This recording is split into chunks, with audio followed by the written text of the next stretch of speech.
Welcome to CTV Sports. I'm Dale Schwetz with Steve Lane, and we're live, Grand Champions Polo Club. We're at the Santa Rita Polo Farm this afternoon here on the Buenos Aires field for continuing action in the Aspen Valley Cup. This is a special game today because we have defending champions, Orea Polo, going up against Windswept, so trying to keep their streak going. And I got to talk to some of the players yesterday at the practice game. They are ready to go. So we have both of our mounted officials, Gaston Dorniak and Rodney Matthews, on the field with all the players. So let's go to Steve Lane. Thank you, Dale. Yeah, the first game here for Orea Polo Club. Playing number 1, Petra Sobatova. Number 2 is Justin Daniels. Number 3 is Justo Marino. And Mateus Busquet playing the defensive position. Playing for Windswept, we've got Harrison Reicher.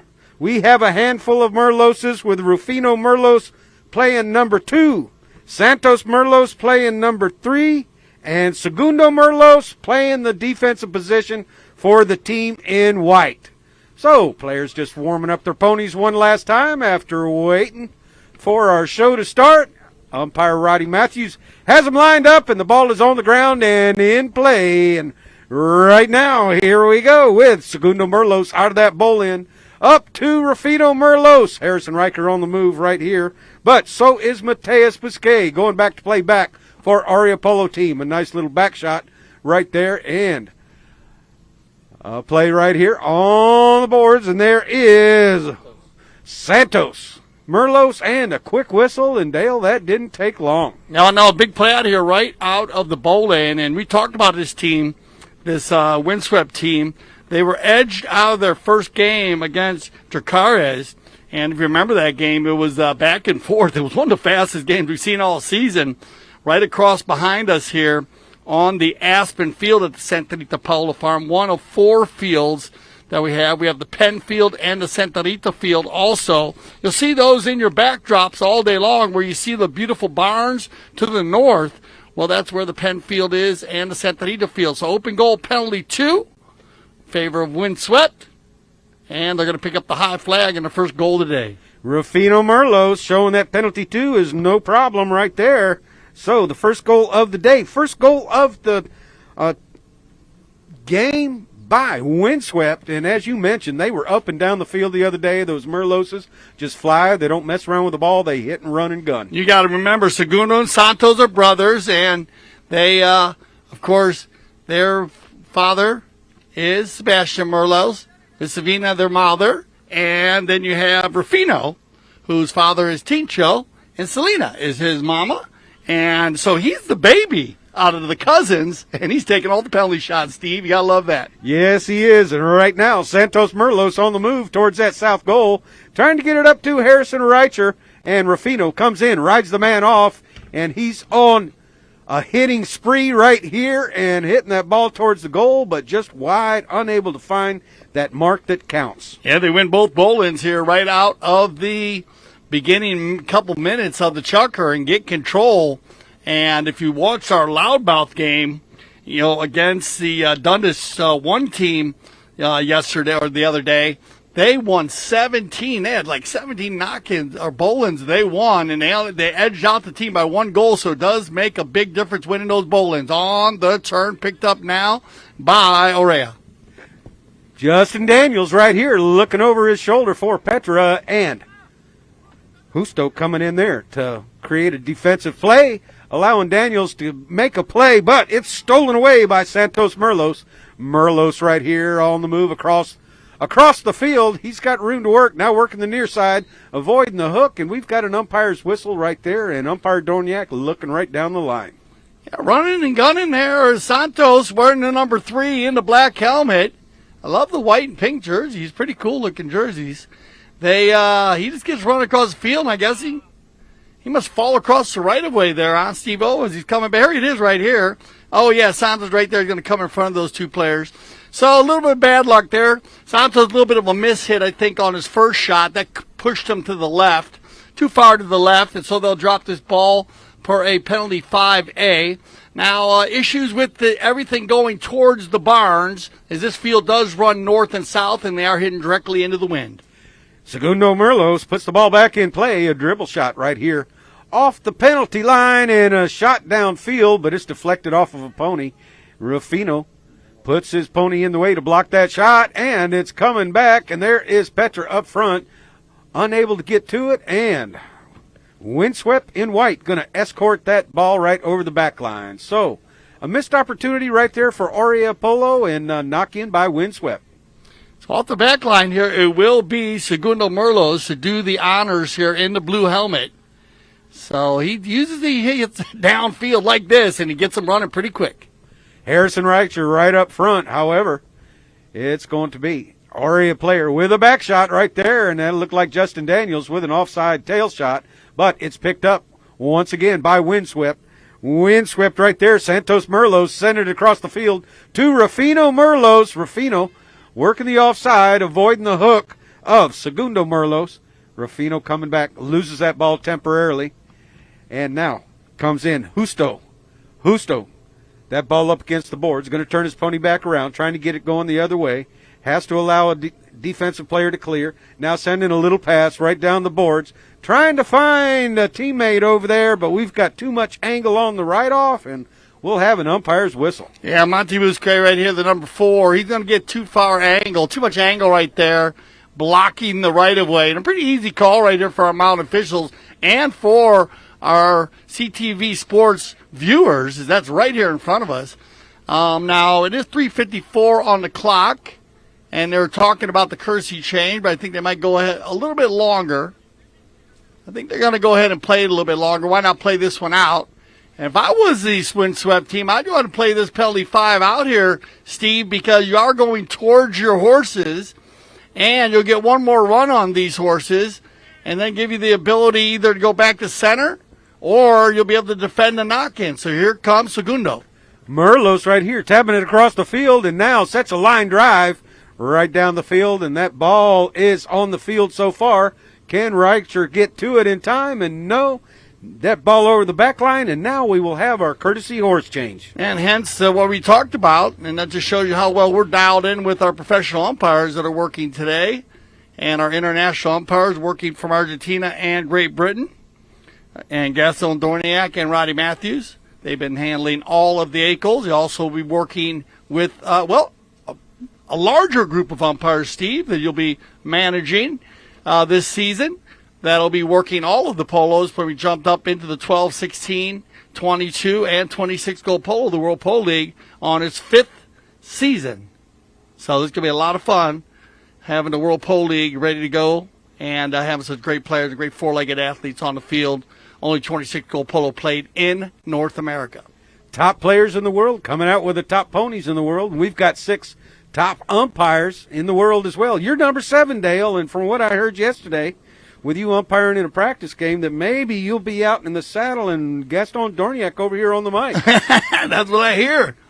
So I like being out there on the field. My therapist always says, Steve, that I do a lot better between the boards than outside the boards. So maybe it's time to go back between them. There you go. Right now, Segundo Merlo is going to bring the ball back in off the back line. It's deflected off a pony. One more time, Rufino gets his pony in the way. And now, Orea going back to get that ball. And it's going to be Justo Marino. Justo Marino on the boards, being defended right there by Santos Merlos. Rufino being told to use it, gets his pony going, slaps a shot down the field. And, oh my goodness, unable to get to it. And now a little turn right there by Segundo.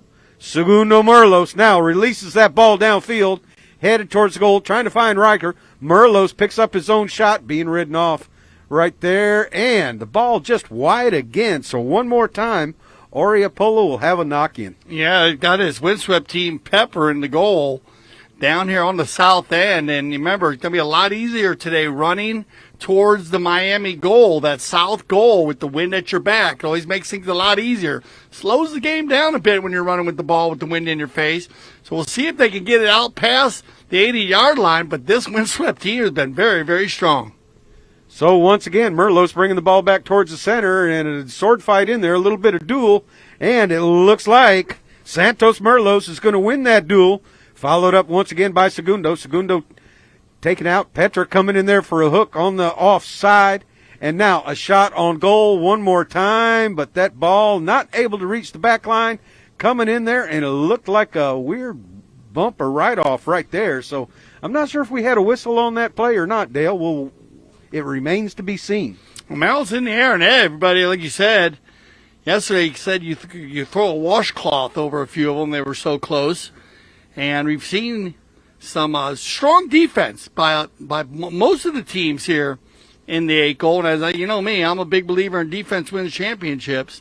But they're just going to say this ball was they are going to call it right out of bounds. So they're just going to go with a knock-in after a discussion. And here comes Orea.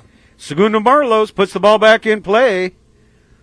And a quick whistle right over there on the far sideline. So once again, these teams maybe showing a little field rust, but the umpires will get things sorted out. 1:46 on the clock, and it looks like we are going to march down for a penalty 5A, probably from the point of the infraction, where umpire Dorniak is located.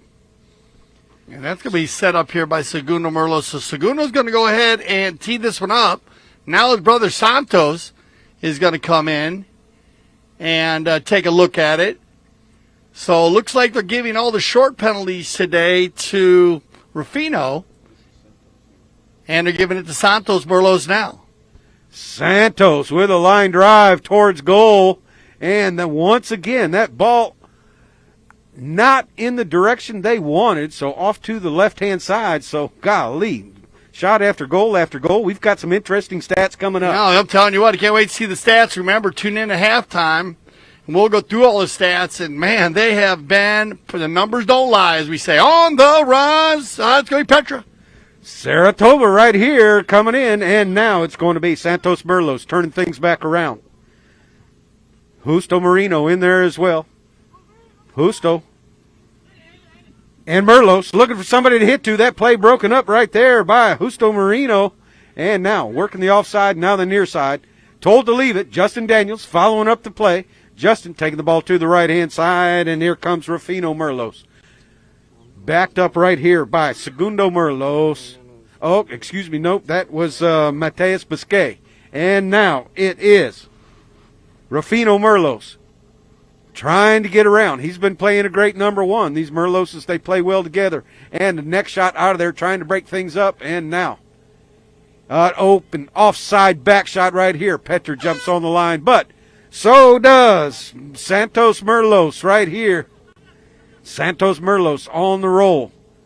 And now a nice back shot right there by Biscay, and over to Justin Daniels. Justin Daniels checking things down.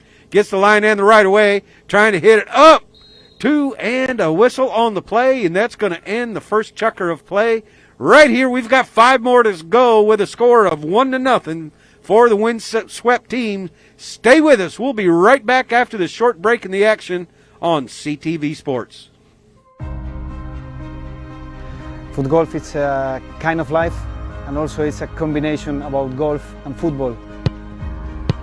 So I got into sport through social media. Someone approached me on Twitter and said, "Have you tried it?" I'd never heard of it at that point. So I went to my local course and tried it and just completely fell in love with the game. This is not as easy as it looks on your body. It's a lot of kicking. We don't normally kick this many hard kicks in soccer. For me, this and the U.S. Open are the 2 top U.S. tournaments. It's something we all look forward to every single year. Great fun, and I think everyone will enjoy it when they try it. You can't not have fun. When you set goals at the start of the season and you're able to achieve them at the end of the year, I think I can speak for everyone and say when we set goals and we make the sacrifices that we make, which a lot of people don't see, and then it all comes to fruition, it's a good feeling. I literally live, breathe foot golf.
'23 Aspen Valley Cup second chukker action. You're just joined us today. It's Orea Polo, and they are defending champions. The Petra Saratoga playing number 1, Justin Daniels in number 2, Justo Marino playing the number 3, and Mate Busquet playing the number 4.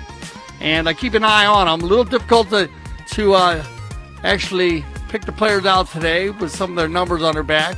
The easiest one is, I guess, Justo. He's got a bit of a blue helmet on, but then Mate and Justin are wearing dark helmets. And I guess it's always easy to pick up Petra with her pink helmet. Windswept playing with Harrison Reicher, who's been playing a lot of polo this season. He actually started out playing with the PTF too, so also playing here at the Grand Canyon Polo Club. And all the Merloses, Rufino Merlos in the gray helmet, Santos Merlos in the black helmet, and big brother Segundo in the blue helmet. And once again, Santos and Segundo are brothers, and Rufino is their cousin. And looks like we got picked up now by Santos, and away we go, Steve Lane.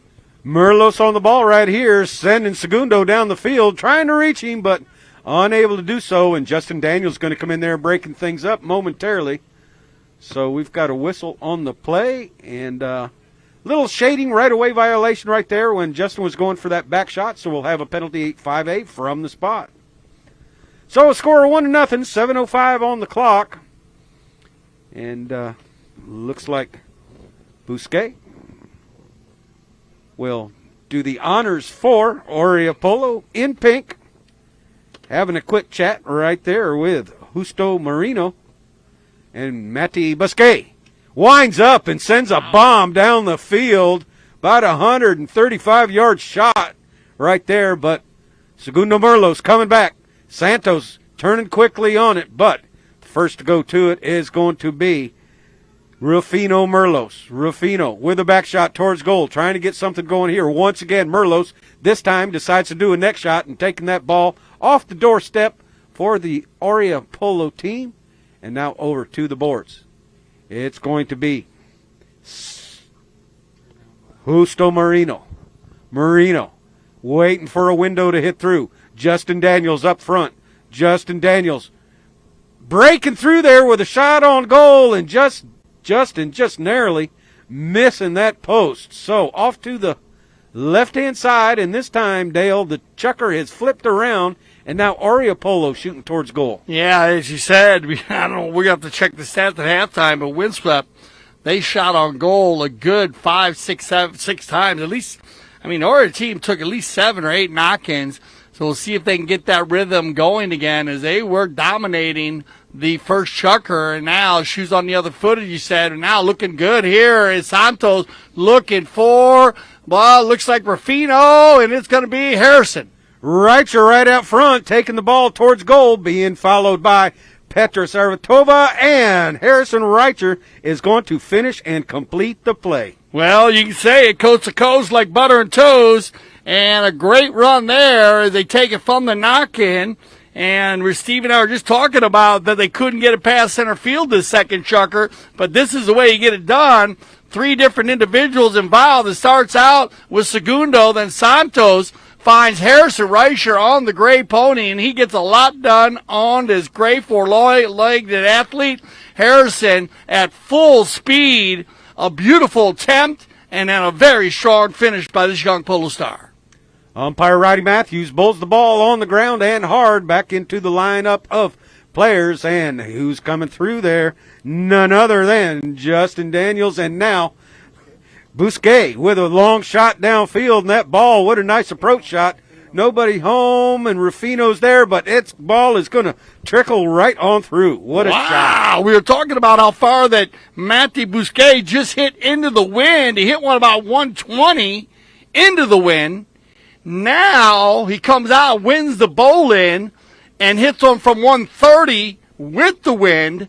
And you got to give love here to Rufino Merlos trying to run it down, but it just proves you that the ball travels faster than the horse can run there, Steve. At 36 miles an hour, most balls travel in between 70 and 100 miles an hour, so that's the way you get it done. Beautiful goal there. Goal of the day by Bousquet.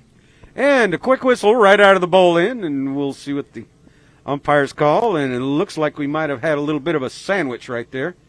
So this one, once again, going in favor of Orea Polo. Yeah, both teams getting warmed up now, and this is where like see a very chilly day, and you'd recall it a blustery day down here in southern Florida, where you get just you get a little bit of wind and it calms, and then the wind will start to blow again. But very cool for the fans on the sideline today, and also for the 4-legged athletes. As we went from we've been going back and forth, Steve. I've been going from warm to hot to cool to cold. We've got all kinds of different temperatures here in the month of January 2023. We certainly have, and today the sun has just now ducked behind the clouds. So once again, Bousquet approaches that ball, and remember, he has hit 2 long shots here so far, and another one coming up, but that's a line drive, and it'll look like Merlos unable to put a handle on it, and coming through right here is going to be Justin Daniels. Justin Daniels taking the ball to goal, but unable to put it between the uprights. So a knock-in right here, and Orea knocking on the door. Yeah, Orea, I like the way they've changed it around since the first chucker. They have gone from defense to offense, and a lot has to do with Matthew Bousquet just powdering the polo ball. But on the other side, they've been working well here also. Look at this. Here comes that offensive attack, and it's going to be Rufino. Merlos right here being run down out there, and Merlos unable to get the next shot off, backed up by cousin Santos. Santos right there allows a player to clear. Santos still with possession of the ball, waiting for an open opportunity to shoot towards goal. Umpire sneaking up behind, going to tell him to use it. Now a shot towards goal, but it's going to be cleared out of there by Orea Polo, and coming on the line right there is Justin Daniels. Justin Daniels ridden off on that play, but Bousquet, Mateus on the ball. He can hit a big ball, and he does, right up to now Segundo Merlos on the near side. Segundo taking it all over to the far side, being ridden right there by Justo Marino. And now Merlos taking the ball off the boards. Marino staying right there with him. And now releases a bomb downfield, but nobody home. but the number 4 in pink, Mateus Busquet. And we've got a quick whistle right there, so we'll see what the umpires determine. And it might be a courtesy horse change since that ball was in neutral territory. I think we're going to go with the courtesy horse change, Steve, and this is one of the big reasons for the courtesy horse change. Well, you talk about it. I mean, all of the races, all the big races that are here in America, all under 2.5 minutes, all under 2 minutes pretty much. Only one that's just above 2 minutes. Right there, they ran for a good 5 minutes plus. And just a few knock-ins. That's the only time that they actually stopped. There were no penalties. And I want to give that up to all the teams. We have seen less penalties in the games. And I don't want to say the courtesy horse change is the reason why, but we do know that it has sped the game up in other ways. Maybe you take the time that usually takes between, we'd like to do 45 seconds to a minute to get the players back on the field, unless, of course, like Steven was explaining the other day when we were watching one of the games, we had one team that was all the way down at the far end, so that's going to take them a little bit longer sometime. But in this case, it's just a perfect time. You had control by the Orea team. There was no one in the vicinity of the player with the ball, so I'm sure you're going to see a fair play bowling here, and they'll get play going back again, and everybody on fresh ponies.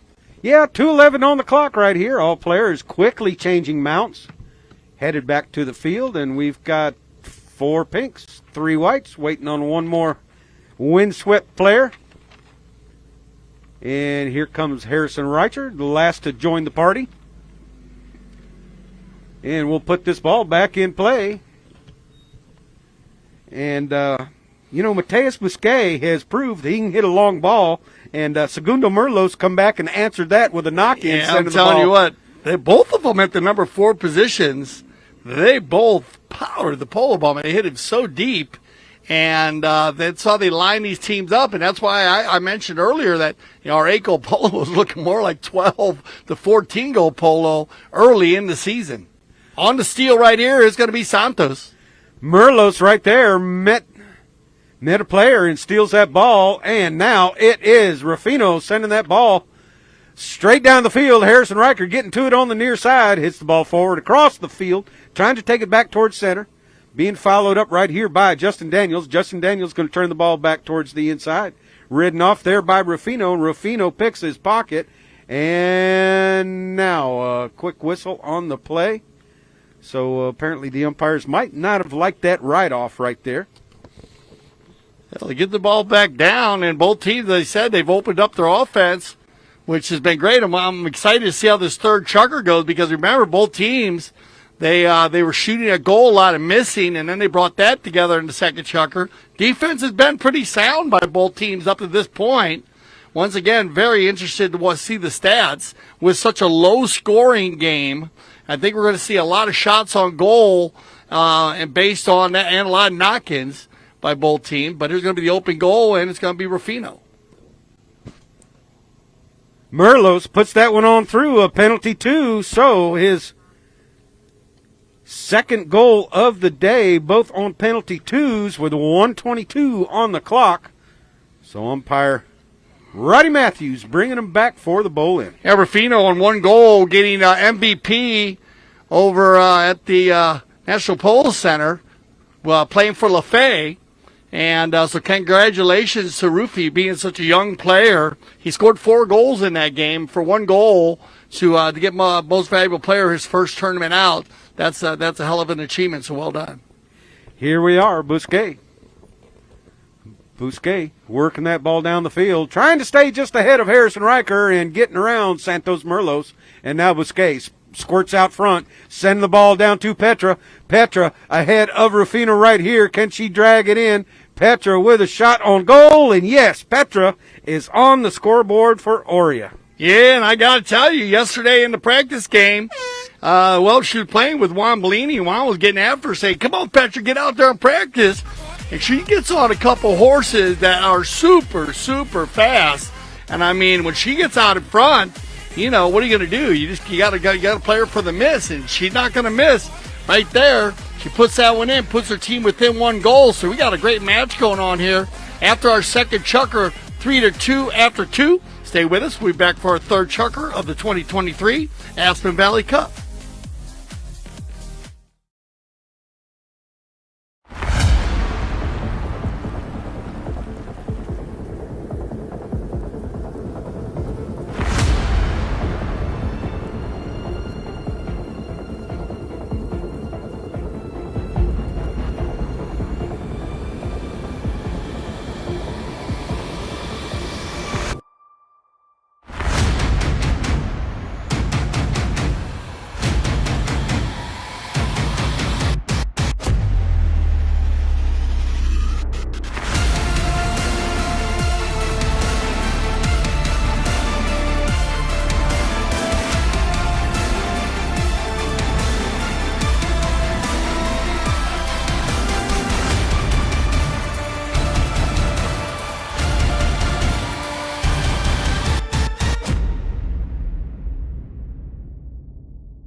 The World Polo League, a new breed of polo.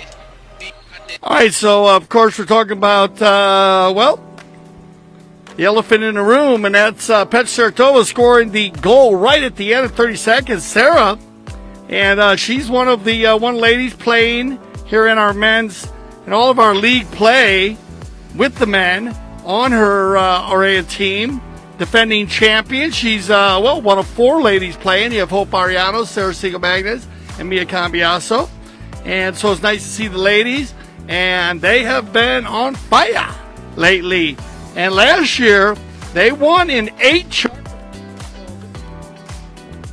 So, Roddy Matthews puts the ball back to the players, and Harrison Riker getting a little piece of it out of the bowl end. However, there comes Justo Marino working the ball, trying to get around Santos Merlos. Santos coming in there with a near side play. And now, Santos Merlos ends up with the ball, turns that ball back around, trying to get by Justo. And now, it looks like Mateus Busquet being told what to do, but he's going to take the ball forward, buy a little time, let some teammates get into position, turning that ball back around, and Segundo Merlos right there, not able to clear in time. The whistle goes, and it looks like we will have a penalty from the spot in favor of the team in pink, Orea Polo. So, Petra, as you mentioned, Dale, defending champion, and Justin Daniels was on that team last year, along with Juan Vidal Dominguez and Santi Torres. And now, Busquet dribbles that ball forward. Rufino Merlos staying back. He's blocked a couple of his shots today already, but now Santos Merlos picks the ball up, turning towards the outside, trying to get around. And he does get by Justo Marino up against the boards. Justin Daniels in the mix as well. And now Segundo Merlos in that turquoise helmet trying to get the ball off the boards. And now Justo Marino in there as well. Marino trying to get by Santos Merlos. Marino still with the ball. Now the offside, now the near side. And now it's going to be won by Merlos. Merlos does get by Marino.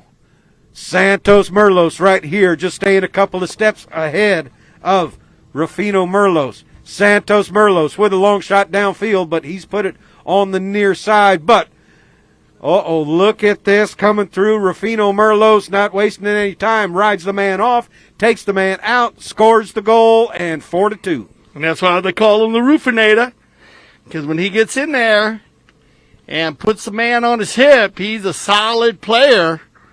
And we actually nicknamed him that because he to this date, I believe, is the youngest human being ever to commentate on Chucker TV. I'll have to check with our executive producer, Mike Ferrer, but I believe he is the youngest. We've had a few younger players or, well, some children come on, but I wouldn't say they commentated. They actually were saying a few things. But he actually got on there and was doing the play-by-play, Steve, and he loves to do it. So I've been waiting to get an interview with him. We just haven't had an opportunity because he'll be a lot of fun to have back on the air. Okay, a little bit of a sword fight out of that bowl-in taking place right now, and Justo Marino sends the ball downfield, but Rufino Merlos right there with an offside tail shot, but no white jerseys able to get to it, and now Busquet trying to get that ball around. Justin Daniels in there with a near side play. Rufino comes in while the player has to clear, making a play, and the whistle will blow. And we'll see what umpire Matthews right there on top of the play calls. Yeah, they come together for a little chat, and as they took the ball down right here, it looked like it reached out right there, and then a player got stuck, and right there is where you get it. You get the white player right there on the Windswept team blocking, and then another player on Windswept trying to come in there and steal that ball. Now, let's talk about that one a little bit, Steve. Do you believe that if Segundo Merlos was to pull out of there, he would have been all right to go on the near side, or because he's coming across there, no matter what, they need to give him another play? I think if he'd have pulled out of there, then his teammate, if that player clears properly, then his teammate can make a play. All right. So, the whole question is, what is clearing properly? Well, first of all, you don't want to take a swing at the ball. You don't want to be looking down and just get on out of there, and then your teammate can make a play. Yeah, and that's what I wanted. That's what I was interested in hearing in that the main verbiage that Steve brings up there is clear properly. And that's the big part of what the umpires do out there, the professional umpires, deciding whether a player is clearing properly or is if he's holding a player up. And it can be a big part in the game. So I think he did a great call here. He was stuck there, so it wasn't really hard to tell on that one. But there are some plays that are a little bit closer that happen like that. So back to the center here, 4-3 as we click down to 4:05 on the clock. Marino sends the ball downfield, but the first to be there is Santos Merlos.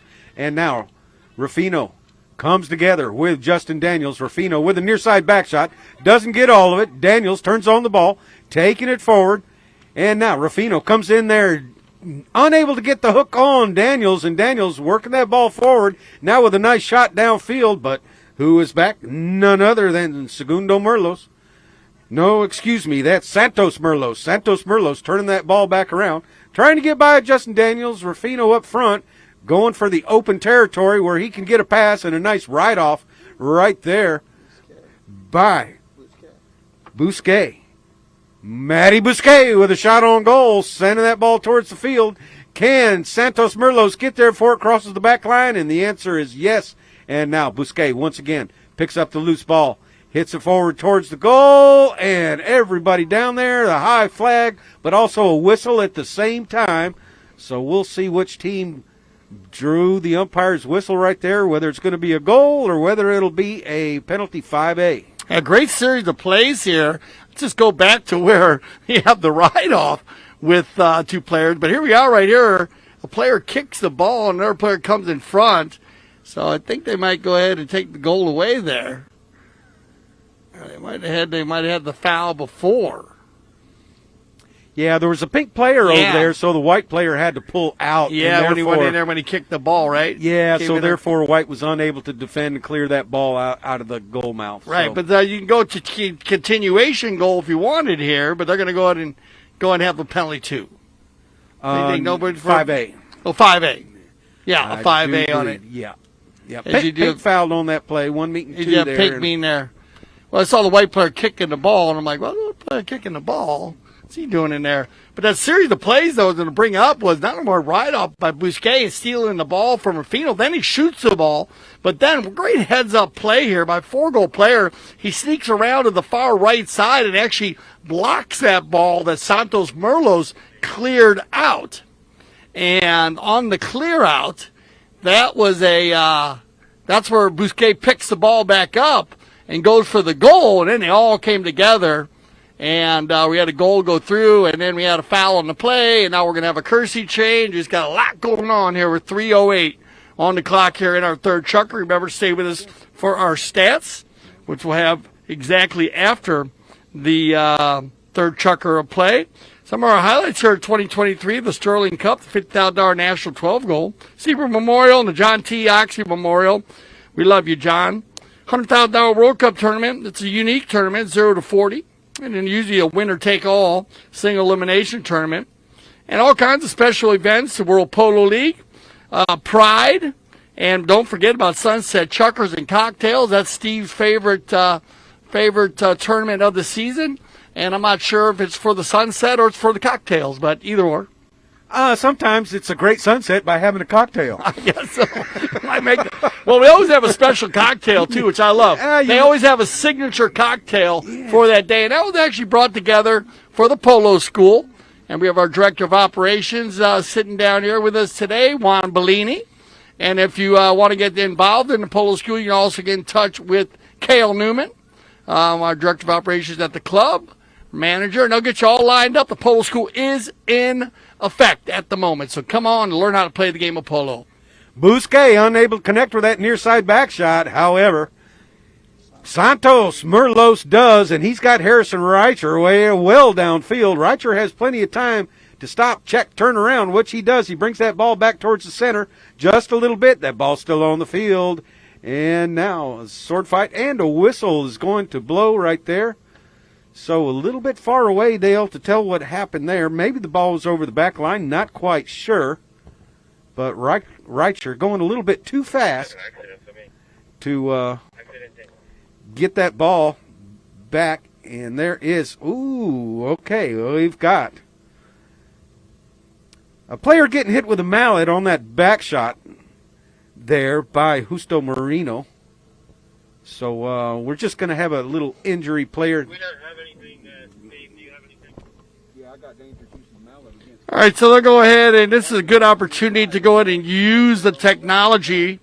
Remember, anytime the umpires want to use the technology with our third man / IRO, they can do that. And Steve Lane working as our third man IRO today. And we have actual, in real time, iPads in front of us. We also have the ability to be in the studio where we have some of our personnel for CTV Sports there if we need to go even in a greater depth of looking at it. But I think, Steve, you had enough to see here. And what do you got? Yeah, we got dangerous use of the mallet right there.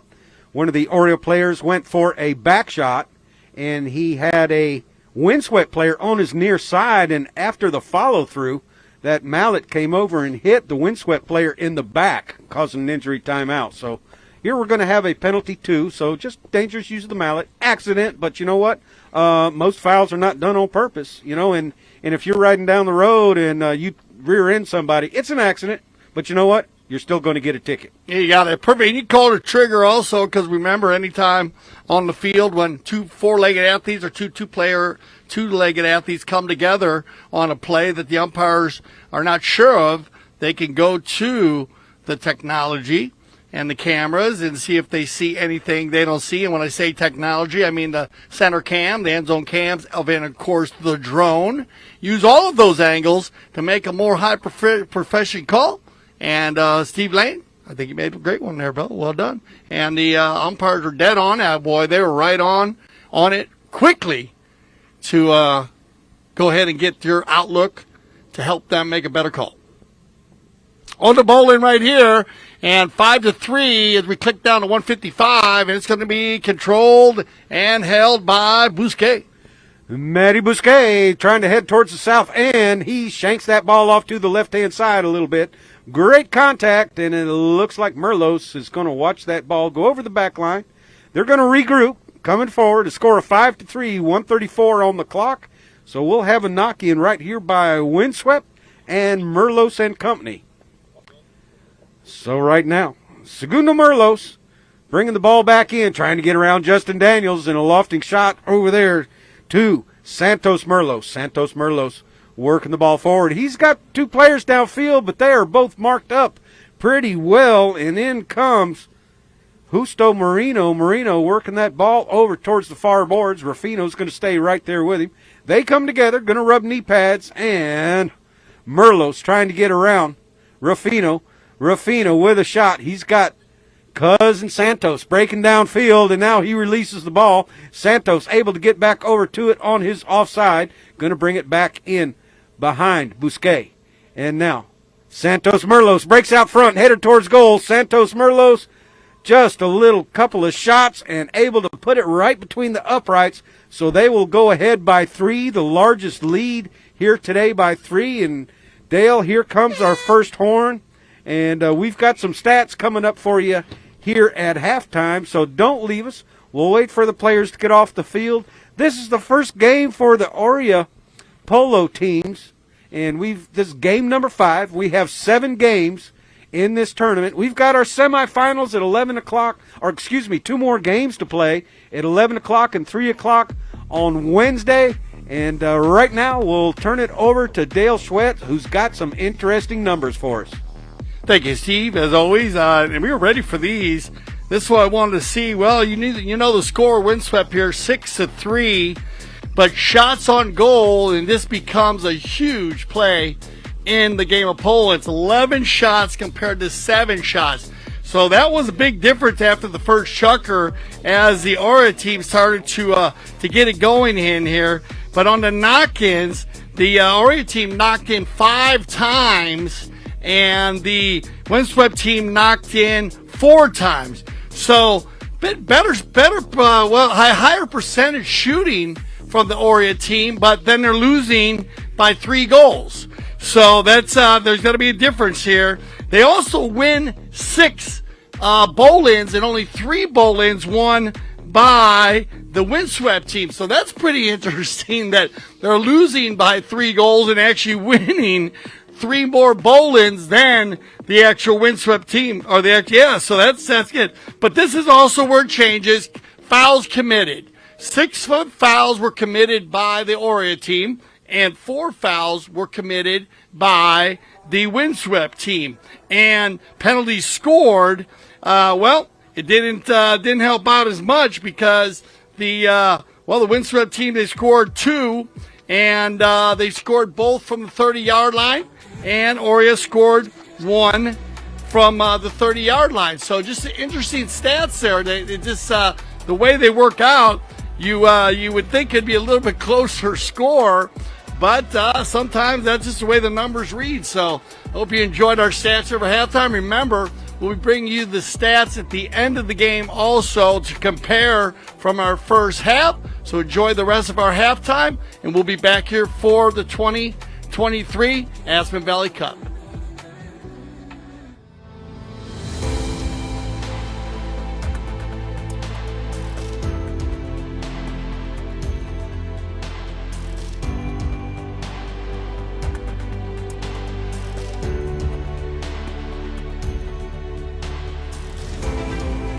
As far as barns go, it's 10 points.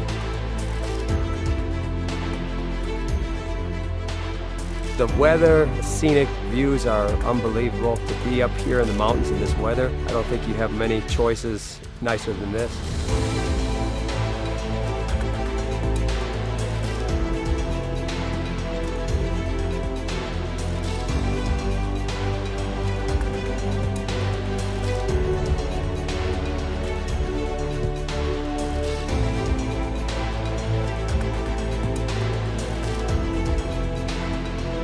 I feel like we have some really competitive polo up here. It's friendly competitive polo.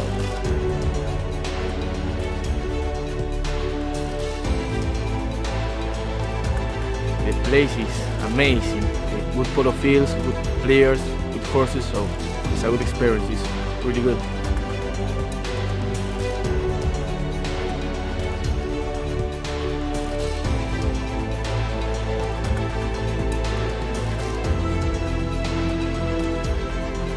Club, they have empanadas there, they have Argentine style barbecue. I'm in love with this place. The club is really nice, the people is really good.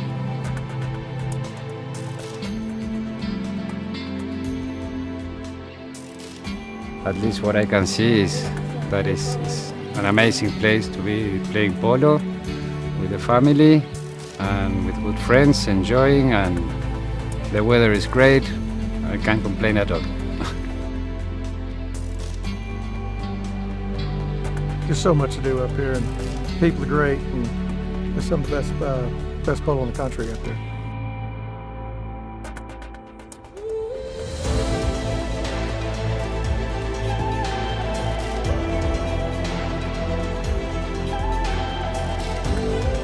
I think this is the place to play for in the summer.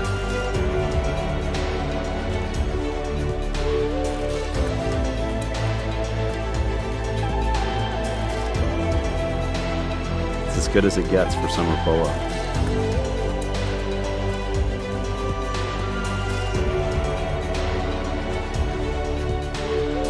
It's maybe my new home.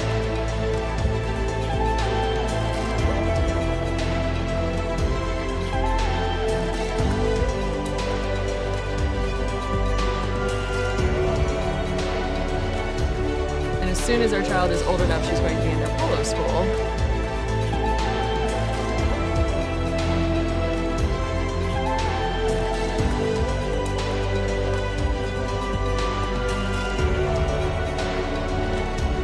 You just want to be a horse in that barn.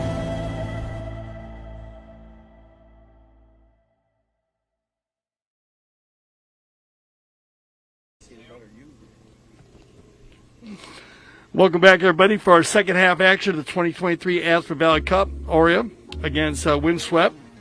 Petra Servatova playing number 1. Justin Daniels playing number 2. Justo Moreno playing the number 3. And Mati Busquet playing the number 4. Busquet has been playing strong polo. They Windswept with Harrison Reicher, Rufino Merlos, Santos Merlos, and Segundo Merlos. I'm Dale Schwetz with Steve Lane. Steve, what do you think? Break the first half down a little bit. Well, the first half, the first chukker was dominated by the team in white, Windswept, and the Merloses. And then the second chukker kind of shifted a little bit, and that's when Orea Polo came back, and they were shooting towards goal. And, at the end of the first period, it was 1-0 Windswept. At the end of the second, it was 3-2. In favor of Windswept, and now 6-3. So a couple of fouls there, and that chukker hurting the Windswept team. They are 0-1. This is their last game of the tournament. 7 teams in this tournament, 3 brackets, and we've got 2 more games on Wednesday at 11-3. Those will be the final games. The 7 teams are ranked 1 through 7 at the end of the tournament. The top 4 teams go to the semifinals, which are scheduled for Friday the 27th, times to be announced. So a do-or-die situation right here for Windswept and Orea Polo, hoping to raise the cup one more time this year. Defending champions last year. So we will swap sides for our bowling as we do with international rules during every game. Second half, Umpire Dorniak will be bowling in from the other side. So on Wednesday at 11 o'clock, Raful Polo, who is 0-1, will be going against Loudmouth, who is 1-0. So Loudmouth looking pretty good right here. And at 3 o'clock, Dracares will take on Orea Polo. And Dracares is 1-0, I believe, as well. So still anybody's trophy right now. Very much. It's very, very tight, this 8-goal. This Aspen Valley Cup, and no one has shown that they're taking it over. The only edge I would give out of all the games, and looking at all the stats, Steve, it would go towards the Loudmouth team, and it was all based on them taking 17 shots a goal. I mean, that is a lot of shots on goal. Don't get me wrong, they only won by 1 goal, which as a coach you're kind of scratching your head going, wait, guys, we only edged them out by a goal. But to have that many shots on goal shows that your offensive attack is working. And like Memo and Carlos Casita would tell you, and Adolfo Cambiaso, the lucky number 13 is what you're shooting for. And if your offensive attack is scoring 13 goals a game, then your offense is working well. And when you're shooting that goal 17 times, you can't get 13 goals out of it. So that's where they need to work on. They look very strong to me. They seem to have it really put together well, and we'll see how it works out, though, boy. It's anybody's tournament at the moment. So right now, Santos Merlos gets the ball out of the bowl in and wins. Backed up there by brother Segundo, and Segundo drops it off, and here comes Rufino. All the Merloses having a part in this ball being carried towards that south end. Rufino with a near side shot, and that ball just wide, still on the field, backed in front of goal, and here comes Segundo. Segundo going to turn things around. Tried to get his pocket picked there by Justo, and Segundo with a shot on goal deflected off of a pony. What a tough break right there for the team in white. However, here comes that will be Justin Daniels on the far side. Justin Daniels trying to stay ahead of Merlos, but now brother Segundo coming in, taking it back towards center. Rufino in there as well. Here comes Daniels one more time, digging that ball off the boards. Unable to keep it going, reaching back right there, but going to get a little help. Able to turn that pony back around, and now it's going to send a shot downfield. So Justin trying to get it up there to Marino. And now it's Rufino. Rufino unable to control it. Here comes Busquet. Busquet, turn the ball around. He can hit the big ball, which he does, straight for goal, and puts it on through about a 65-yard shot out there. So Mateus Busquet able to score from the field. Yeah, he loves shooting from way out, and he's been successful doing it. And I just love it. He just puts his head down and just drives it home and does not waste any time. He had players going to goal there, but did not need any help. And looks like we are going to get a tack time. And so they're going to check this one. So maybe we can do a trigger here. Steve, we can get another look at this, guys. See if we get a look at this or have them look at it in the studio also. Can you show us that shot again from the goal or from the drone? Okay, so we're going to have another look right here at this goal. One team thought it was wide, and one team thought it was in. So we'll have another look at it, and that's where our technology comes into play, Dale, in the drone. We'll see if we've got a good shot on it right here. So we're just waiting for that replay to come back up. And our guys in the booth doing a great job in there as well, not only with stats, but also all of our videographers doing a great job of keeping things in line here at CTV Sports. So we'll have a check right here. And the boys in the studio will rewind that play. And it looks like it is in. A goal is confirmed. So the goal counts. So, once again, Mateus Busquet scoring from long distance. Orea Polo in the pink on the right. Narrowing that deficit just a little bit now by 2 goals. Harrison Riker in the mix right there as well. Petra coming back. Told to leave it by Justin. Justin with an offside shot. Trying to get it up, but Segundo Merlos has different ideas. Merlos with an offside tail shot. Right over, and that ball just gave the line to Justo Marino. And now Rufino out front. Justin Daniels going to have to go to the whip right here. Rufino looking over his shoulder to see how much time he's got. Oh, and a bad break, but backed up there by Reicher. And Reicher taking the ball to goal as well. And Reicher, that ball right there on the doorstep, but it's backed out of there by Marino. And now Busquet. Busquet right here. Being called for it by Justin Daniels, and he hits a long shot downfield, but Segundo Merlos going to go back and retrieve the ball. Justin Daniels not checking up too much. Merlos gets the shot off over to Santos Merlos, and now Santos taking the ball forward. Being coached right there and talked to by Segundo, and now Santos working the ball on the near side. He's got Pink chasing him. He's got Pink out front. He's got a player breaking downfield. He fakes a shot, and now here comes Justin Daniels to break things up, but Segundo goes back, retrieves the ball, puts it underneath his horse's neck, and now leaves it for Santos. Santos looking for an open window to shoot towards goal. He knows he's a little bit far out, but he's going to release it right into a pony of Justin Daniels. And Justin Daniels and Hot Lava, we're going to take a commercial break right here.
We're here at the Santa Rita Polo Farm where the PTF Polo ASSN Junior Tournament is being held for the first time ever at this location. And I mean, could you get a more beautiful venue? Probably not.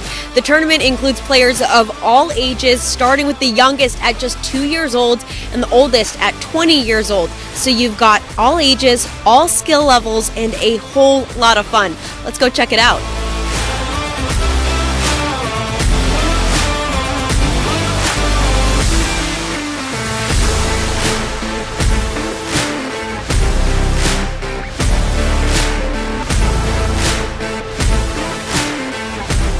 It reminds me of my days when I was in that position playing the kids tournament, and for us it meant the world. So I'm very happy to be here supporting my son and other kids as well, because I think they really enjoy this, and for them it's even more important than for us probably playing the 26 or the 22.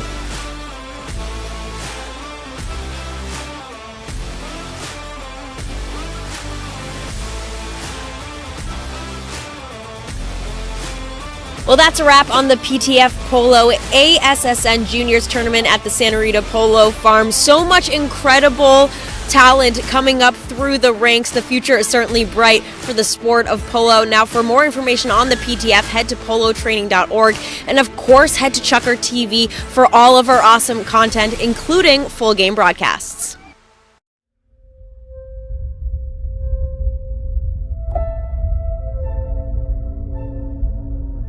This museum was a concept that four men had. They were having dinner actually in 1978, and it was to house the memorabilia of the sport and the record keeping for here in the United States. It's the National Museum of Polo and Hall of Fame. We concentrate primarily on American players and those from other countries that have played here in the United States.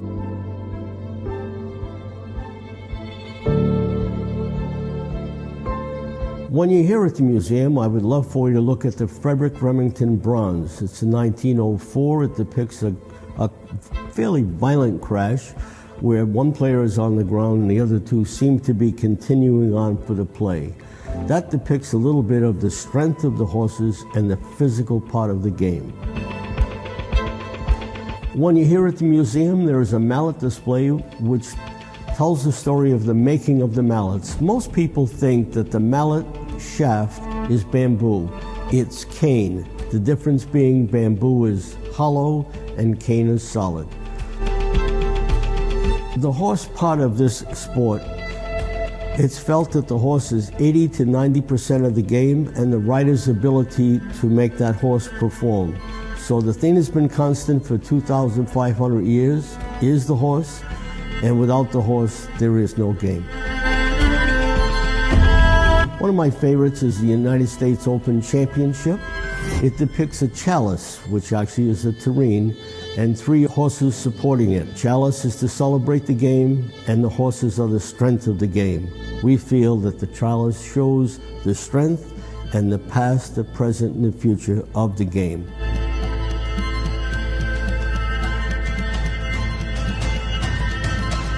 We have another trophy here that you should probably take a look at. It's called the Triple Crown of Polo. It depicts three horses in a circle, three riders in different positions, and it was set up to be played for at three different locations, and thus the one winning the three would win the Triple Crown of Polo.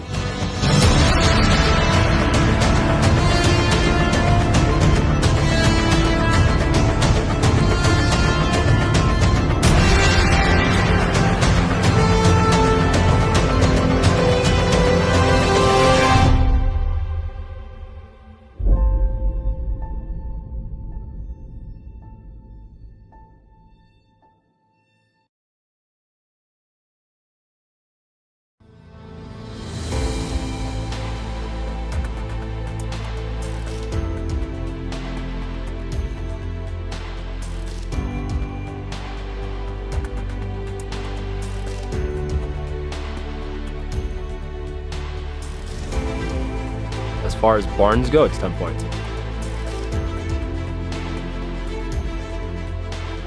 The weather, the scenic views are unbelievable. To be up here in the mountains in this weather, I don't think you have many choices nicer than this.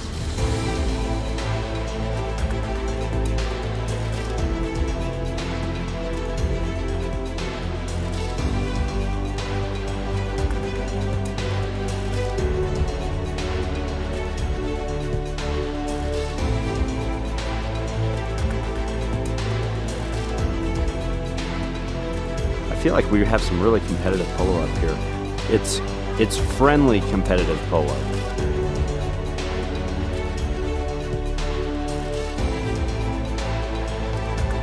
The place is amazing. Good polo fields, good players, good courses, so it's a good experience. It's really good.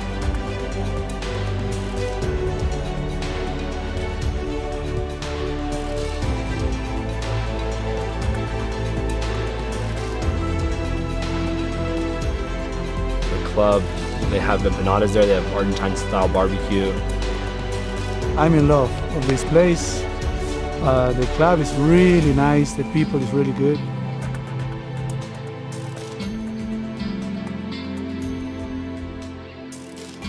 At least what I can see is that it's an amazing place to be playing polo with the family and with good friends, enjoying, and the weather is great. I can't complain at all. There's so much to do up here, and people are great, and it's some of the best polo in the country up here.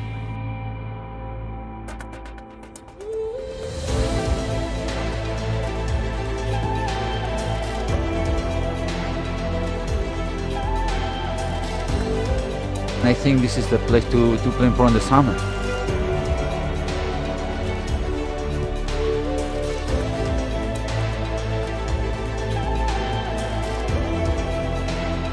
As good as it gets for summer polo.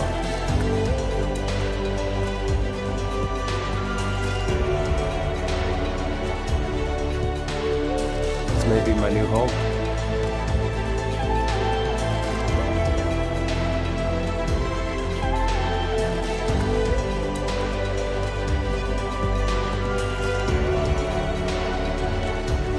And as soon as our child is old enough, she's going to be in their polo school.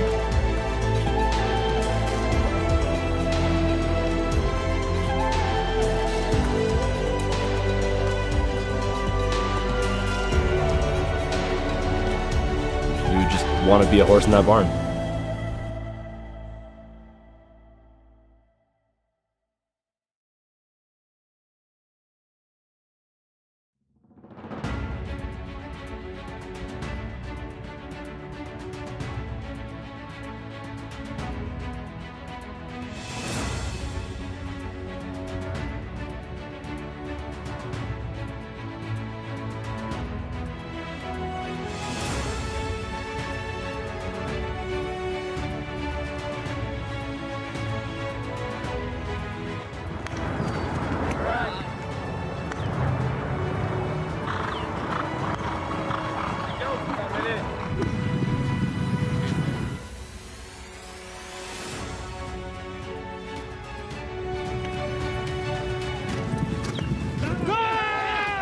Hi, I'm Tomacho Pérez. Hello, I'm Nacho Figueras. Hello, I'm Martín Muñoz. I'm Gonzalito Pérez.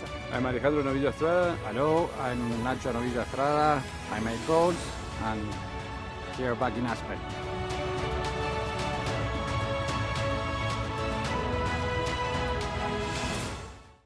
My name is Augustine Malman. I am a chef. I trained with my uncle in Argentina in several restaurants, and now I travel the world creating unique experiences, all cooked with fire. For this event, we came from California. My team and I had some previous events there, and we traveled with my wood oven trailer and all of our grills from Santa Barbara, California. Well, when we got here, we always arrive about a week prior to the event. There's several things that we order from out of town, like the firewood. We make reservations of all of the rental items, kitchen equipment, anything we need prior to our arrival is already reserved.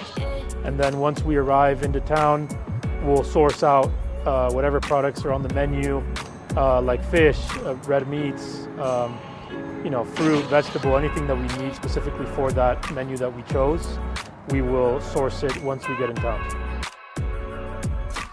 My team is everything. I mean, I always tell them and to my clients, without a good team, you can't execute these kind of dinners. It takes a lot more work than what people see when they show up to the events. It takes, like I said, sometimes weeks to prepare for an event like this because we're traveling from out of town, so we have to source everything we're not familiar with. The new barn is, we're here, and this is the first dinner we're doing here, so we're very excited to be here. It's amazing. It's a great place to be, and it has this inner courtyard, which is amazing to do dinners, with a special area back here behind me to do all of our grilling and the fire showcase. So it's great to be here. It's a beautiful place. Very different being up in the mountains, but I feel with Melissa and Mark and all the events we do together, I feel like it's home. We've been cooking for them for about 4 or 5 years now. But as far as showcasing what we want to showcase and being in an incredible place like Aspen Valley Polo Club, that's no difference to Wellington. It's a beautiful place up here. It's going to be a 4-course seated meal. As the first course, we have a halloumi cheese that we sear on our fire plancha with shrimp, pine nut gremolata sauce on top. The second course seated will be a roasted beetroot salad with goat cheese and arugula, lemon zest and olive oil. And then the main course tonight will be a mashed potato, sweet potato puree with skirt steak and chimichurri sauce. My name is Augustine Malman, and we are in Aspen Valley Polo Club, one of the most beautiful places to do an outdoor fire dinner experience.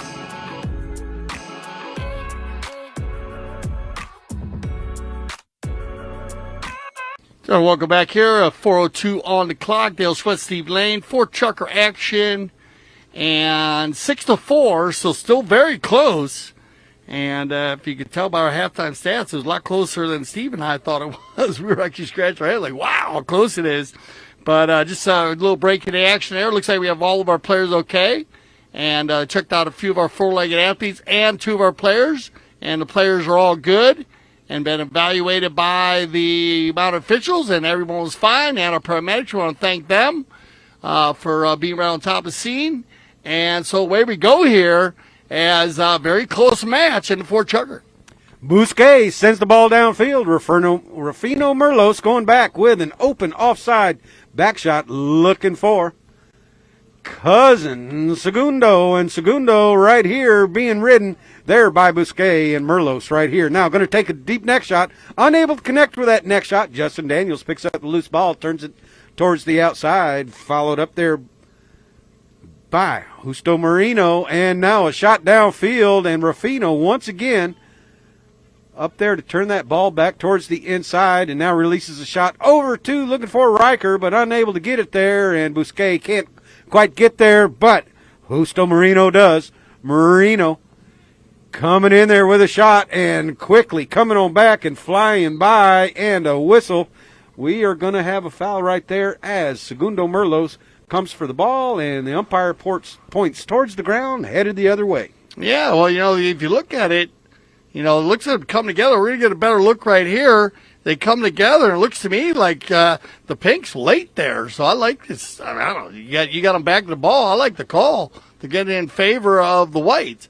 I think you got the pink riding across over into it. It's a tough call in real time, but well, if you look how they up, that pink player made an off-speed ride-off riding into the shot. Yeah. You talked about one play in so many different scenarios, and there's 2 of them right there. Yeah, no, I like it. I like this call. So. It's not an easy call if it's full in real time, with the naked eyes. So well done there. Is that the pink player is too late on the ride-off. So that's where you get backing into the pony, and that's going to be riding into the pony, not backing into the pony, and away we go. So right now, Rufino on the far side trying to get away from Justo Marino, and group of players in there. Rufino's going to break out front, headed towards goal. He's got 2 horse lengths, a little slap shot, but unable to convert. So a nice play by Rufino, bringing the ball off the board. Yeah, bad luck here by Rufi. He gets out in front, and just good combination. Once again, they have been very successful on their dead ball plays today. And when I say dead ball plays, penalty knock-ins, penalty 5As, and 5Bs, and they've done a great job getting them down towards the goal, but now in control it'll be Orea, but it's going to be turned around close by Santos. Merlos right here taking the ball off the boards, headed towards that north goal one more time. Windswept is, and now did he lose his chance? No, he's not going to be able to get to it before it trickles over the back line. So White Pepper in the goal right here, just unable to put it but where it counts. Once again, knock-in after knock-in after knock-in being taken here by the Orea team. So once again, Busquet puts the ball back in play, and Busquet looking for Justin Daniels or Justo Marino, but Windswept able to get there first, and now Busquet's going to come through and hammer that ball downfield, and Harrison Riker, he's got a number 4 on his shirt, or number 1, excuse me, but he's playing number 4 on this particular play, and Justo Marino trying to get around him, and now with a centering shot, Busquet's going to fire down the field. He's got Rufino ridden off on his side, and Mateus Busquet able to put it between. We have a 1-goal difference. Yeah, that's just a super give and go by Marino and Busquet, and you can't get it done any better than this. Harrison with a nice ride-off right there. That's just a pretty ball by Justo Marino. I mean, you couldn't place it any better. And also, you want to have good defense here by Rufy, but Matty puts him on his hip. But I love the way that Justo Marino did not overhit that ball. A lot of times a player will hit that ball too far to the far post, and then it's a little bit tougher. He laid that ball just perfectly in there, and, man, that's just a great give and go by those two players, man, and they're feeling the love right there. You can see them giving each other some love, and that's what they needed down by a goal right here, Steve. We got a great match. The clock has stopped with 32 seconds on it, so the score is 6-5, and the team in white ahead, Windswept. And as I mentioned, Merlos is unable to win their first game, but however, playing their last and final Steve, game. Everything been pretty much like a goal, right? Most of the games have been just by a goal, I think. Most of them, right? If you look at, our first game was Dundas 1 against Dundas 2, 9-6. That 3-goal difference there. But then it was Windswept Takares, and it was 9-8, 1-goal difference. Then Dundas, Loudmouth, that was 1 goal. That's where Loudmouth took 17 shots, only made 10. So they'll get that. If they keep carrying on, you got to watch out for that team. And then that's where Dundas ref fool. I talked to Juan Bellini Sr., and he just said, they were very discombobulated. They had good passing. They just weren't reading each other very well. One player was going one way, one player was going the other. But they've talked it out, and they say they're going to come out a lot stronger in their second game. I'm sure they'll dial it in by game number 2 for them. But right now, Justin Daniels taking the ball towards goal, backed out of there by Rufino Merlos. The first horn has blown. And now Busquet going back to retrieve the loose ball, trying to get around Riker right there, trying to navigate through some players. And Santos Merlos right there keeping him honest. Umpire told him to use it, and now a hit downfield, and the second horn sounds, and that's going to end Chucker number 4 right here. So stay with us for Chucker number 5. We've got a close ball game here in the 2023 Aspen Valley Cup right here on CTV Sports. There's something about when you get up early, prep the plane, and you take off, and you get that first light of day. And the air is crystal smooth. You can see forever. You have to have the right aircraft for the right flight with the right crew up front. Only NetJets can do this. The flight dissolves into the background. It should just be the here and now.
Grand Champions Polo Club, and, well, one of the most innovative USPA-sanctioned polo club, nestled in the heart of the world's winter equestrian capital, hosting tournaments from 6, 8, 12, 20, 26 goals. Of course, 26 gold being the World Polo League. We also have the WCT, the women's, and they're underway, actually. They're playing the women's, play their weekly games.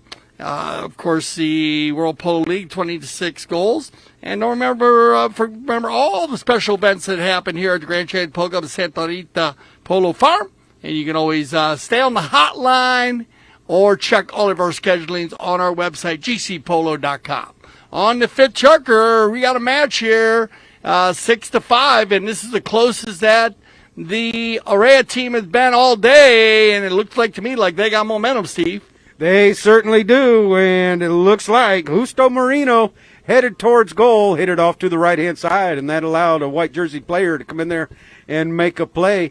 And right now, look at that, trying to find Riker up front. Riker able to get to the offside.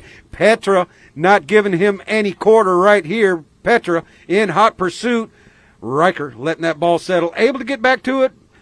Petra reaching out for the hook, and that ball is traveling. Is it still on the field? And no, it's wide to the right and over the back line. And a quick whistle there by the umpires. Saw something that they didn't quite like.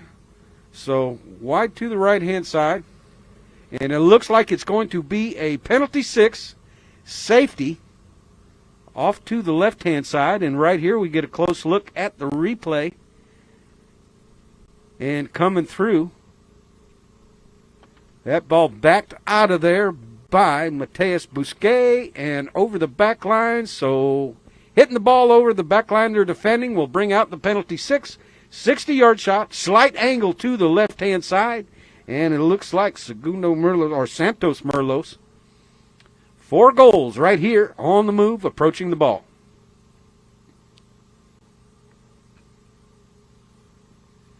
Santos, a high shot, but well off to the left-hand side. So a strong, powerful shot. That horse just balking on him just a little bit before he gets to the ball. So Orea Polo put the ball back in play off the back line, and here comes Mateus Busquet. Breaking free, and he sends it over to the right-hand side, looking for Justo Marino, and Justo out front, as well as Justin. Justin going to take a man out, giving Justo a little room to work there along the boards. Justo by himself, and now Santos Merlos is going to check back up with him and force him to hit away, and in comes Busquet.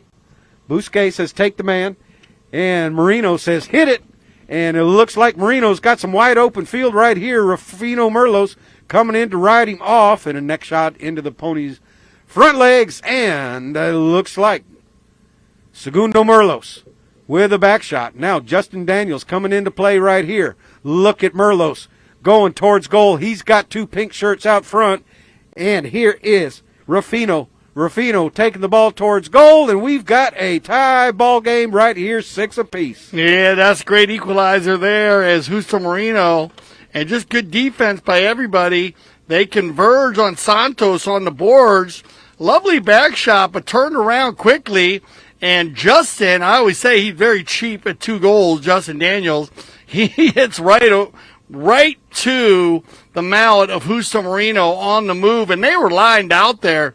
I mean, they lined out just perfectly. Even if Justo would have had issues there with the ride-off, he had Mate right in the rumble seat, and that's just good offense by Orea. Look at this. They're going to win this bowling and off to the races. Here we go one more time. Busquet hits the ball downfield, and he's got somebody coming in there for the near side, unable to get through it, and Rufino turns the ball quickly back around the other direction, sending it across goal back over to Segundo Merlos, and Segundo, he's got Harrison Reicher out front. Reicher unable to get to it, but here comes Merlos one more time, checking down, letting Justo Marino scroll on by, and here comes Marino right now trying to outrun Merlos, and Marino out front looks over his shoulder, trying to let that ball settle. It's rolling along the ground on this fabulous field and able to score. And Orea Polo going to take the lead for the first time today. You got it. Well, Marino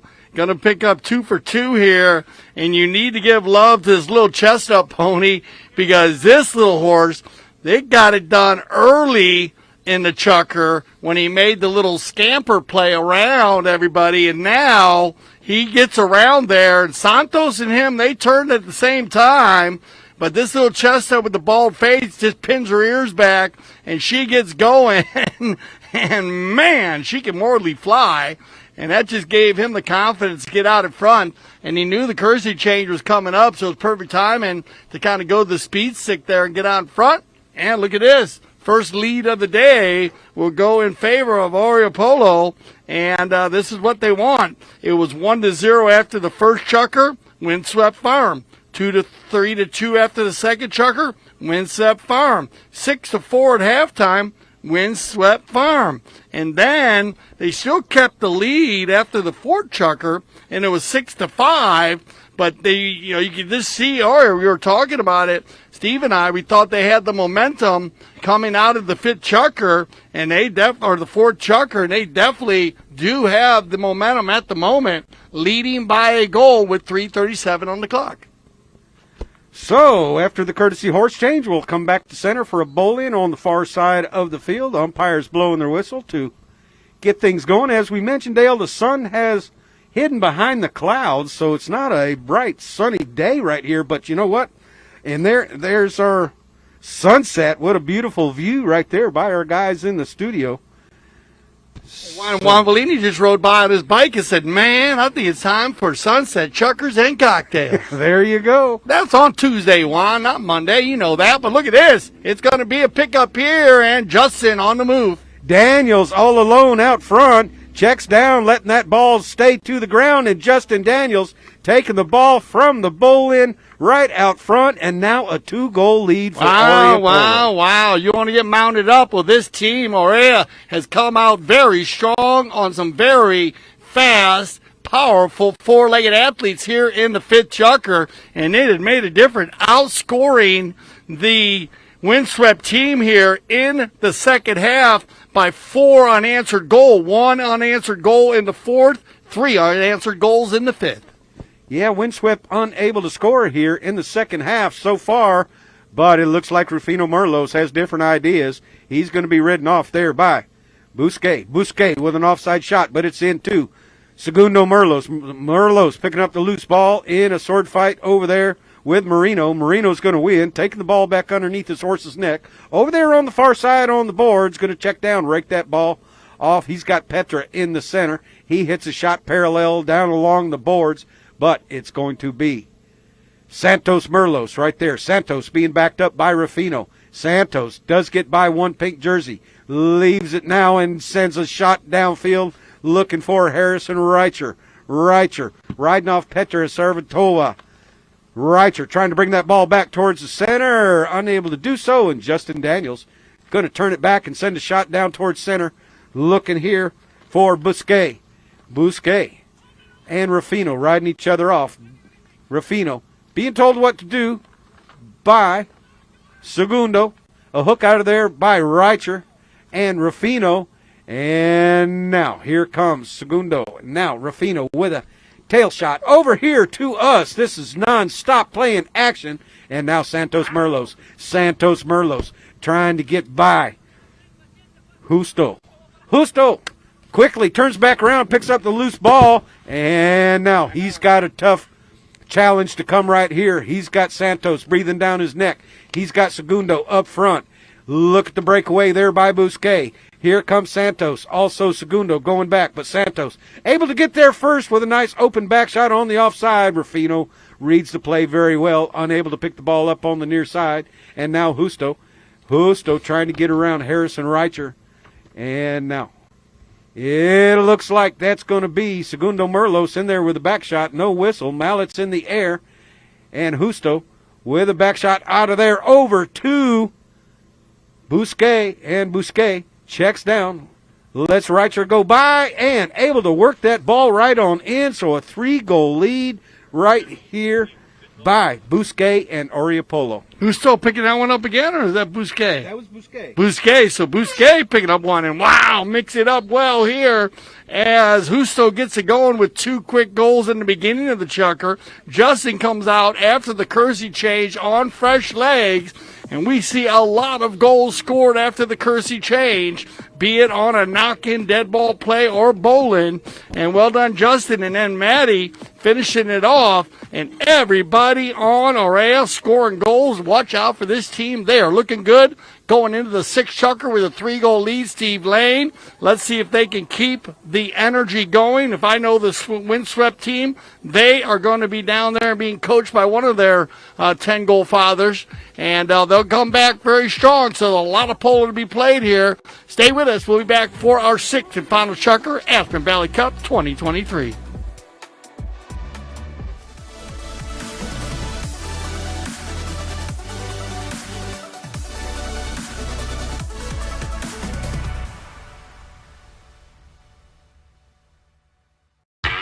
I am Nick Weaver. I am the co-founder and COO of Blue Delta Gene Co. I've probably measured over 30,000 butts, 7 feet tall and 7 feet wide. Doesn't matter. It is fun making people happy. When you make a garment that fits, that's one thing. When you make a garment fit and look good, that's another thing. And we are very good at the latter. We have grown our company by taking care of people. We have grown by making jeans that fit. There are some things that will never change. Where it's made, how it's made, and who's making them. Every jean is one of one. But now we can get you measured from anywhere in the world. We have rolled out a virtual tailor system, blown away with the technology. It's unbelievable how accurate it is. It's a quick, easy, touchless way so we can get the measurements to make you a pair of damn good jeans.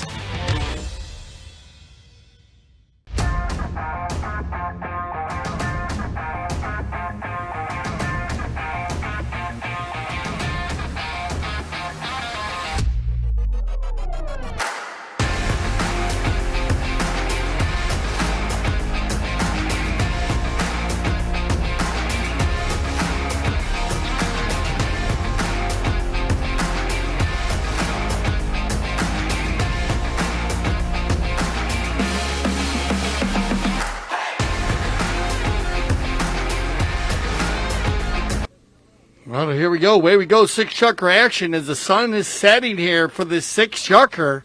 And you'll probably see that a little bit as it darkens. And remember, 5 unanswered goals here, Steve, in the second half by the Orea team. And that's what's pushed them to a 9-6 lead. And right now, Justin Daniels in a sword fight over there with Rufino Merlos, and Justin Daniels over there along the boards. So here we go right there with Santos Merlos bringing the ball back and trying to get the ball back to Rufino, trying to stay just ahead of Justo Marino.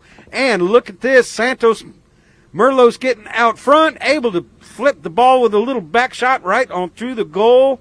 So once again, they're going to close that gap, and a goal scored here by Santos Merlos. Yeah, that's what you want to do, down by 3, and you want to come out strong here. And that's just a super 4-legged athlete now that Santos is on, as right there, Justo Marino going for the hook, and then he knew he was beat there on the bald-faced pony, so he just falls into the rumble seat hoping for the miss.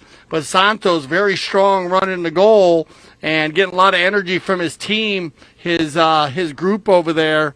And look at this. Get it going. Break it out. Here comes Santos Merlos on the move. And Justin Daniels going to the speed stick. Looks like Santos is going to push him left, drop in behind him. And, whoa, I don't know what he was trying to do there. I don't know if he was going for a ride-off or a near-side play. But he waited for him to go by and was trying to grab the ball behind. Very difficult play. Yes, it certainly was. But once again, here comes Santos Merlos with another opportunity. And Justin Daniels staying right there with him. And this time a successful run to the goal. And Justin Daniels just unable to put the hook. You guys, so great second effort by Justin on the first run. But now Santos says, no, I'm staying out in front. And he keeps it in the air. I think he took it out of the air about 5 times. 1, 2, 3. Bounce, and 3 in the air, and another 4th that laid in there. Look at this. Windswept. We talked about it. Their last game, they only scored 4 goals in the second half, and they didn't score any goals in the sixth chukker. And right now, Santos says, shut up, Dale Schwetz. I'm going for number 3, looking for the hat trick. Once again, Justin Daniels right behind him. Justin Daniels coming through on the near side, and the whistle is going to blow, and it's a possibility that we've got crossing over after the shot.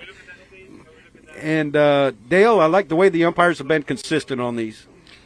Yeah, that's a tough play because Justin does come from the right to left right there, and he crosses way too far over. So they're going to go ahead, and our mounted officials have the opportunity on big plays like this to check with our third man / IRO, Steve Lane. That's a pretty easy look, as you can see from our low camera, but the drone gives a great look there. And Steve got to look at both of them, and as Steve was saying, he loves the consistency of the mounted officials. They've been doing a great job. I agree with you 100% there, Steve. Yeah, somebody told me years ago in the pro umpire program that, if a player had to flatten out on the near side, they wouldn't make that play. They'd either be beat or they couldn't get the shot off. Sure. So that's, one way to look at it. Yeah, and I mean, they also, if you get Santos going to the speed stick there and they clip behind, wow. A lot of times, you got the guy running with the ball and he just sneaks in front there. So, they might say, oh, let's go with a non-call there. But I like the call here. Santos with the open goal penalty 2.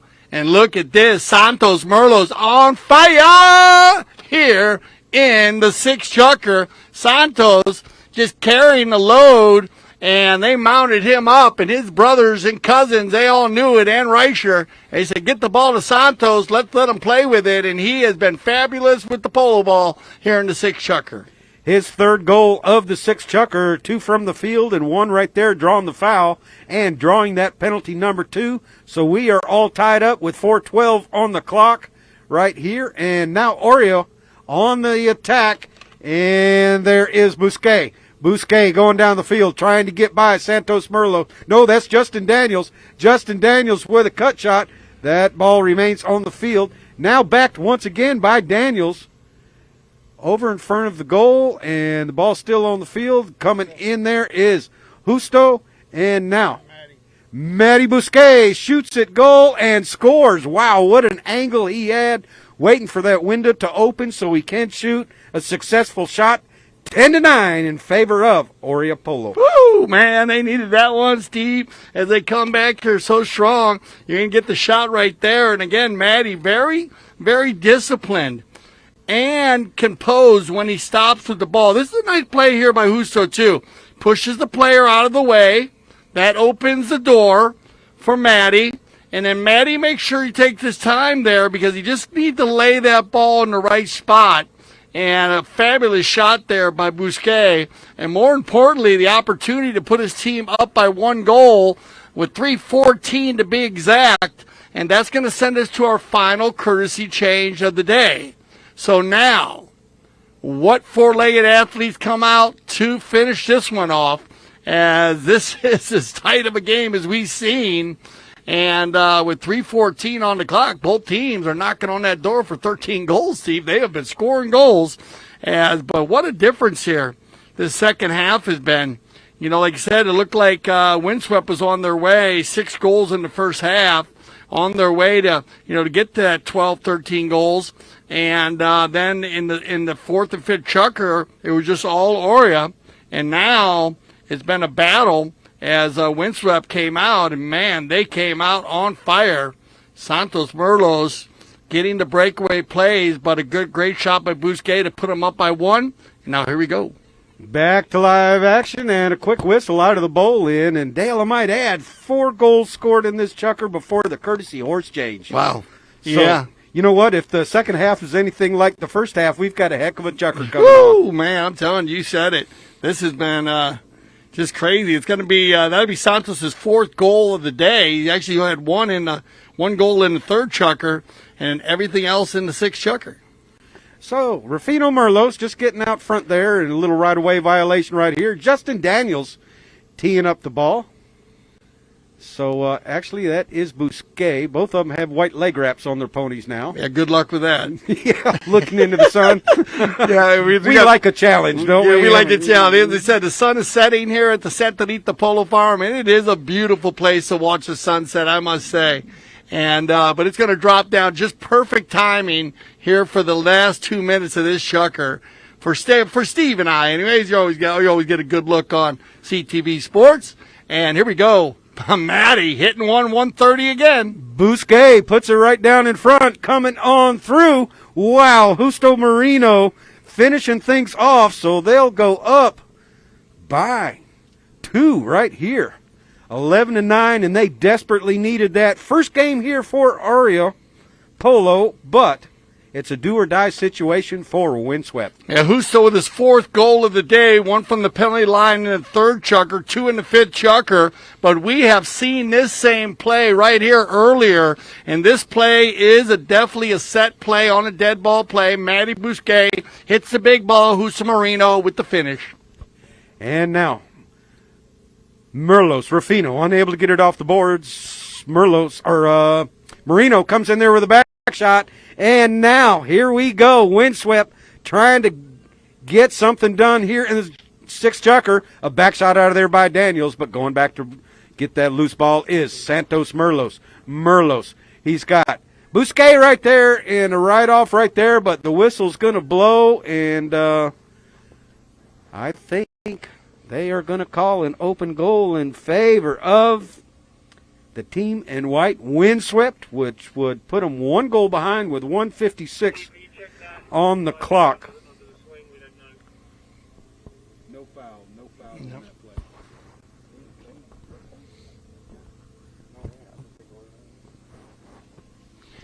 All right, so we get a call there. Both third men are disagreeing on that play. Anytime the umpires do disagree, they have the ability to do the umpire challenge, and that umpire challenge will go to the third man / IRO, and that's the ability to read the book, look at the video there, and that's definitely a neutral ball, if not Bousquet's ball, but definitely neutral. So no reach on the play, but here comes Harrison Reicher, turned out by, looks like Domingo Moreno. And followed up there by Justin Daniels. Justin Daniels a little off to the left-hand side. Petra coming right on through and sending that ball back up to Marino. What a nice play there by Petra. And now Justin Daniels coming in there to send the ball back up to Marino one more time. Marino, he doesn't take all of the next shot, but sends it down where he could hopefully get to it, but hits it a little bit too far. And Santos Merlos coming in there. So is Rufino Merlos. A whole handful of Merlos is right there in a shot back across the field. 2 white shirts in line in the crosshairs, but unable to put enough wood to that plaque to get it there. And now Segundo Merlos back up to Rufino. Rufino hits that bouncing ball. Rufino on the move right here. 54 seconds left on the clock. Justin Daniels with a back shot. And nobody's marking up Santos Merlos. Santos Merlos, and you know what? Maybe a good thing to do would be to let the team score right here after the first horn is gone. However, a back shot by Reicher over in front of the goal, taken out of there once again by Bousquet. And now a back shot right in to Marino. Marino, he's got it. So, you know what? This game, even if Windswept scores, that would end it. A score of 11-9 right now, but we've got to play this 30 seconds out, and Marino in there amongst the mix. Santos Merlos coming in there, getting the ball off the near side. Now headed for goal. He's got a player up front able to get that ball to him, and that ball is going to be wide, so clock is ticking down to 4. Wide to the right-hand side, and Dale's got some stats for us, but what a great game we've had right here today. Orea coming out front with a final score of 11-9 over Windswept. That will leave Windswept's record at 0-2. Orea 1-0. So we'll be back on Wednesday at 11 o'clock and 3 o'clock for 2 more games in the Aspen Valley Cup. But right now, Dale Schwitz have some important numbers to give us as we break down this game. Thank you, Steve, as always. And here you go, 11-9. What a great second, glad 5th and 6th chucker by Orea. This unbelievable polo. They played very, very well. And if you look at this now, this is where it goes back and forth again, Steve. Listen to these numbers. 18 shots taken on goal compared to 15 shots. And that's Windswept shooting at it 18 and Orea 15. Knock-ins, only 4 knock-ins taken by Windswept and 8 knock-ins taken by Orea. Then you go with bowl-ins, and it goes back and forth there, but the Windswept team actually winning more bowling, 13, and Orea winning 10. So again, look at coming back here. They actually won more bowlings in the beginning, and they were losing the game.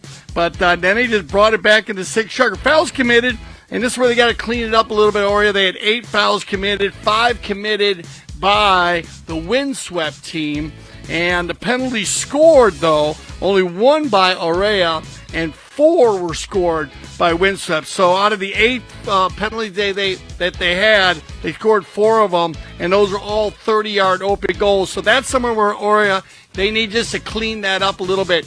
You don't want to give those 30 and 40-yard penalty shots when I'm coaching a team. That's where you need to watch out. It's almost better to allow a team to try to shoot a goal, and even if they make it, because if you foul them there, you stop the clock, you give them the opportunity to go to the line, and that can hurt you in the end. So it's almost better, sometimes just to let them shoot. Maybe they'll miss. Maybe they'll hit a horse. It's always better to do that. Well, thank you for joining us here on CTV Sports. As Steve said, we'll see you again on Wednesday. So for Steve Lane, I'm Dale Schwetz. I speak for everyone at CTV Sports. I say thank you for making us leaders in pro polo broadcasting. And always remember, here at CTV Sports, we love the polo.